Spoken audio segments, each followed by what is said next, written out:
foi o primeiro processo que eu recebi no escritório quando eu formei. Enfim, eu fui conhecendo pouco a pouco esses processos e me interessei em fazer uma pós-graduação para entender melhor. Concomitante, eu conheci a filosofia de Bert. Então comecei a estudar. Isso foi para mim de grande ajuda para entender como lidar com essas dinâmicas de uma forma mais suave e que os herdeiros pudessem compreender melhor como fazer isso de uma forma de receber com gratidão, de entender esse procedimento. E assim, eu me deparava com frases do Bert quando eu comecei a estudar e falava, como eu vou falar isso para os meus clientes, que herdeiro não tem direito à herança, que os filhos são sempre devedores. Eram frases que soavam muito pesado. E ao longo desses anos, são mais de 8 anos estudando a filosofia, isso foi, eu fui trabalhando disso de uma forma prática, de experimentar isso com os meus clientes e desmistificar um pouco que a herança é uma maldição, ou que deve ser dessa forma, que deve ser justo para um filho e para outro, e desrespeitando muitas vezes o autor da herança, né? Sim. Então, uma das primeiras coisas que eu fiz foi me alinhar, né? Como o Bert mesmo trouxe. Quem é o autor da herança? Quem construiu o patrimônio? Então, eu sempre falo para meus clientes assim, aqui eu estou a serviço deles. É para eles que eu trabalho. Então, isso, de uma certa forma, nas reuniões, me dá uma autoridade. Isso faz com que os herdeiros diminuam um pouco essa importância. Isso é meu, né? Porque a lei traz isso muito claro. E eu, deixando claro aqui, eu respeito muito a lei. Isso é o que nós temos como advogados para trabalhar. E, mas colocar essa abordagem do Bert, essa forma com que ele traduziu isso e aplicar, eu tenho tido sucesso no atendimento dos clientes. E tem sido maravilhoso colocar isso em prática. E eu acho que eu tenho conseguido bons acordos. E isso não significa que não tenha que, muitas vezes, tramitar com processo judicial, né? A lei exige que em casos de menores, incapazes, enfim, nós teríamos que fazer o processo judicial. Mas quando você atende uma família e já coloca tudo isso presente na reunião, isso desmistifica muitas coisas. E colocar sempre, assim, a gratidão por estar recebendo aquilo. Muitas vezes a gente vê que as brigas são, muitas vezes, até porque não concorda com a morte. Então, aquilo é uma forma de falar assim, briga, briga, briga pela herança, mas é porque, assim, receber a herança significa, muitas vezes, assim, eu tenho que concordar que ele foi embora. Meu Deus. E é uma Nossa, me dor arrepiou. gigante, é uma dor gigante, eu sei porque eu passei por isso, tem muito pouco tempo. Então, são tantas coisas que podem estar envolvidas nesses litígios, né? São exclusões que as pessoas não têm nem ideia, que às vezes um irmão que faleceu sem deixar herdeiros, às vezes está excluído do processo, porque a lei não contempla isso, porque também não deixou herdeiros, mas que você pode fazer de uma certa forma de homenagear esse irmão que não recebeu. Então, às vezes, você pega um percentual que seja, ou paga uma faculdade para um sobrinho, ou faz uma doação para quem precisa. Isso você faz uma homenagem. Então, isso você acalma o sistema. Então, eu tenho visto que essas coisas ajudam e dá uma certa paz, acomoda as coisas.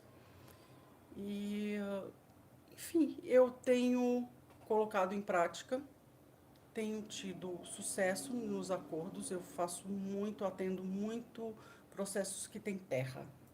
E isso também já traz toda uma carga e toda uma dinâmica diferente, né? Enfim, essa palestra nós vamos tratar especificamente desses temas. Ah, muitas vezes os herdeiros também recebem a herança, não conseguem vender os imóveis e também Sim. não sabem por quê. São Então, imóveis que parecem imóveis fantasmas, às é o que vezes. você A falou gente assim, tem um vê... dedo do morto. Tem. Às vezes a gente vê até em São Paulo, né? Imóveis que viraram, assim, ícones, né, de São Paulo, É. porque tem algo ali por trás, né? Você acha que uma pessoa, mesmo depois que morre, quando ela vê a família brigando por aquilo que ela deixou, ou de repente ela quer proteger alguém especial, você acha que você sente às vezes a presença do ex, né, da pessoa que construiu aquilo no processo ou ali presente quando você está com os herdeiros ou conversando com eles ou até fazendo uma constelação para eles? Sim, eu realmente acredito que essa energia fica, né? Quem constrói algo, isso está intimamente ligado a quem fundou, a quem construiu, a quem comprou a terra, de que forma foi. Então essa energia está presa. Então, assim, sem querer colocar o mundo espiritual, mas isso é fundamental que as pessoas respeitem a forma da aquisição e respeitem a manifestação de vontade. Que, assim, isso, a lei, ela tem uma limitação, né? Então, o falecido, ele tem uma disponibilidade de bens de 50%. E muitas vezes, na prática, não era o desejo do pai. Então, você fala, mas isso é injusto, né? Mas o que é injusto ou não? Qual é o serviço? Então, assim, o que melhor recebe a herança é aquele que quer continuar o serviço. Então, muitas vezes, às vezes, isso realmente precisa ser desigual, né? A sucessão de empresa é um pouco diferente da patrimonial, mas seguem essas dinâmicas de ver quem está a serviço, quem está a serviço da vida. Então, isso é uma beleza de conhecimento. Eu acho que desmistifica um pouco dessa coisa de maldição, de brigas. É o processo que mais causa desgaste em família, né? Muitas famílias ficam anos sem se falar. Sim, irmãos. Irmãos, enfim, e eu acho isso Deixa eu só botar fundamental. aqui. Eu acho que assim, todos Tenta achar os o outro familiares celular. são convidados a cada processo de inventário a fazer o conta corrente da família. Eu descobri que isso é uma forma de você olhar, porque a cada falecimento, se você não faz esse exercício, você vai passando para as gerações seguintes. Sim. Então, assim, que bom se teve algo, você pode fazer esse acerto de contas, né?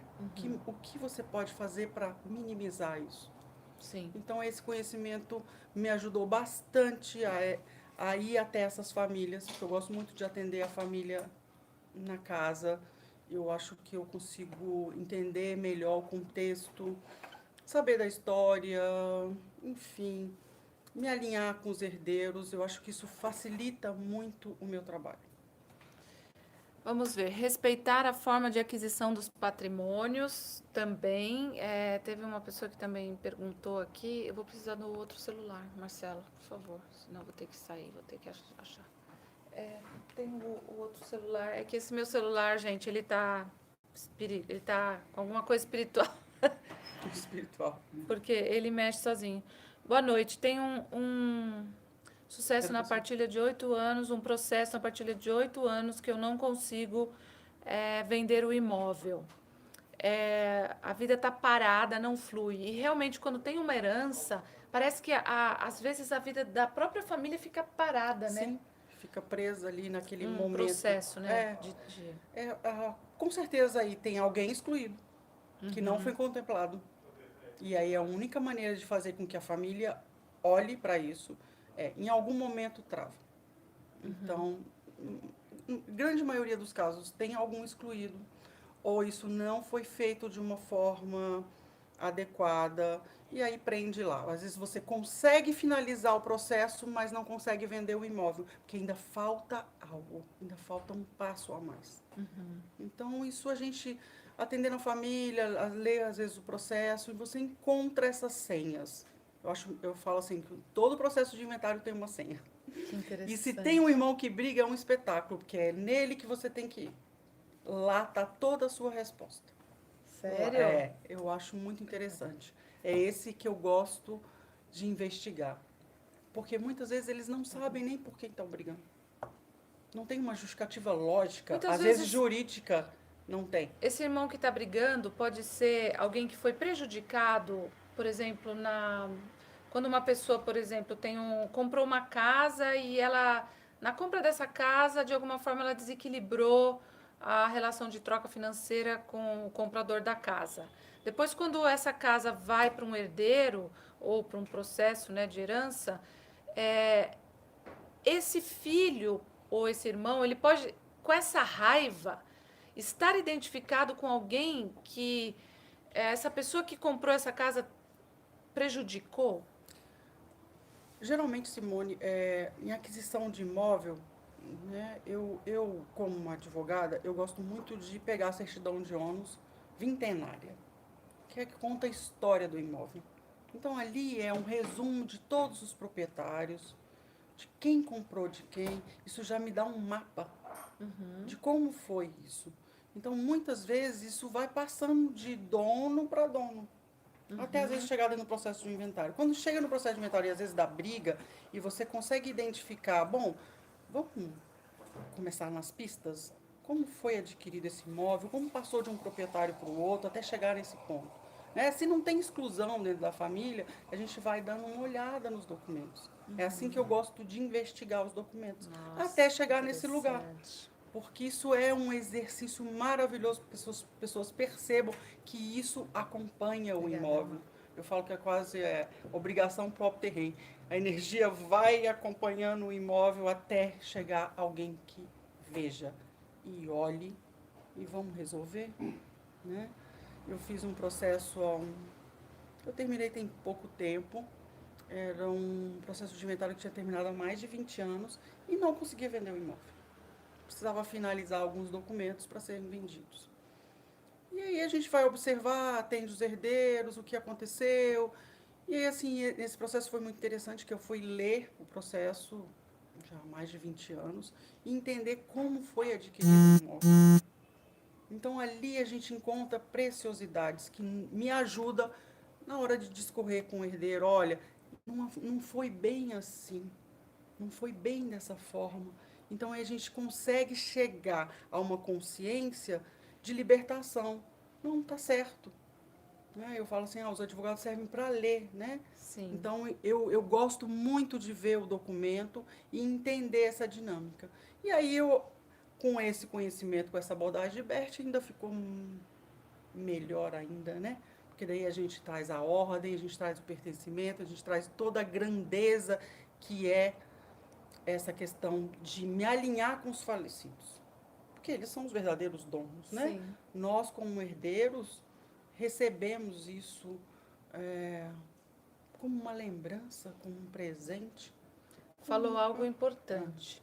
Porque muitos filhos não trabalham, às vezes os pais são muito ricos, ou os pais têm dinheiro, nem são ricos, mas têm dinheiro. E muitos filhos não trabalham porque já estão contando com o que os pais vão deixar. Isso existe bastante também, né, Isabela? De uma certa forma, assim, o que a gente vê é que muitos filhos que já estão olhando para a herança de pais vivos já desejam, né, secretamente a morte dos pais. Não é uma verdade. É uma isso. verdade que É a uma gente verdade, né? precisa olhar. Eu falo que assim, esse processo de receber herança, ele tem essa questão da renúncia, Simone, que é assim, você pode dizer assim, não, eu não quero, né? Eu já construí a minha vida, eu não tenho necessidade de receber. Então é uma renúncia de como foi adquirido isso. Mas isso não tem nada a ver com desrespeitar pai e mãe. Mas é uma renúncia assim, eu quero fazer agora do meu jeito. Ou então receber, mas receber com gratidão, sabendo que aquilo tem toda aquela carga que você está recebendo. Sim. Né? De como foi. Eu recebo como foi. Né? Na questão passiva. E com gratidão. Do jeito que veio. Eu já ouvi falar também, e até falo isso para os meus grupos, quero saber da sua opinião, que é importante limpar uma herança através de uma doação. Quando você recebe esse dinheiro, por exemplo, dá 10% desse dinheiro que você recebeu para algum lugar ou para uma instituição. O que você acha sobre isso? Olha, eu acho que como nós colocamos a herança como um presente, o universo ele é próspero, né? Se você recebe algo, você tem que estar sempre na relação equilibrada. Sim. Isso é bom para que isso ah, se distribua. Para quem Uhum. acredita nisso, digamos que esse 10% que seria o dízimo, né? Uhum. Ah, é uma Vamos coisa começar boa, essas isso perguntas prospera, no né? Instagram. Alguém que doa, ele está confiando no universo e está Uhum. confiando no presente que ele recebeu. Então, para quem ah, preza isso, eu acho que é uma coisa excelente. E a partilha, o processo de inventário, quanto mais se partilha, mais você beneficia antepassados que às vezes não tiveram essa oportunidade, que trabalharam uma vida inteira para você chegar no momento de vida que você está hoje e que às vezes não usufruíram disso. Uhum. Então, quanto mais você doa, eu olho mais nessa conotação, quanto mais você doa, mais você beneficia aqueles que lutaram muito e às vezes não puderam usufruir. Sim. E você está numa condição de vida, às vezes, muito melhor. Então, essa doação, eu acho que beneficia mais esses antepassados. Eu gosto mais de trabalhar com essa ideia, de estar olhando e beneficiando, fazendo algo por aqueles que, às vezes, não tiveram oportunidade de usufruir. E quem, fazendo agora uma pergunta, porque geralmente tem um irmão que está cuidando ali do processo. Qual é o irmão que deve ficar responsável cuidando de um processo de partilha? Deus é mais. O ideal é que ninguém da família, principalmente se for advogado, não se envolva nesse processo. É muito pesado. O ideal é que você tenha um advogado que não seja da família. Uhum. Inevitavelmente, a lei exige ah, que alguém seja o inventariante.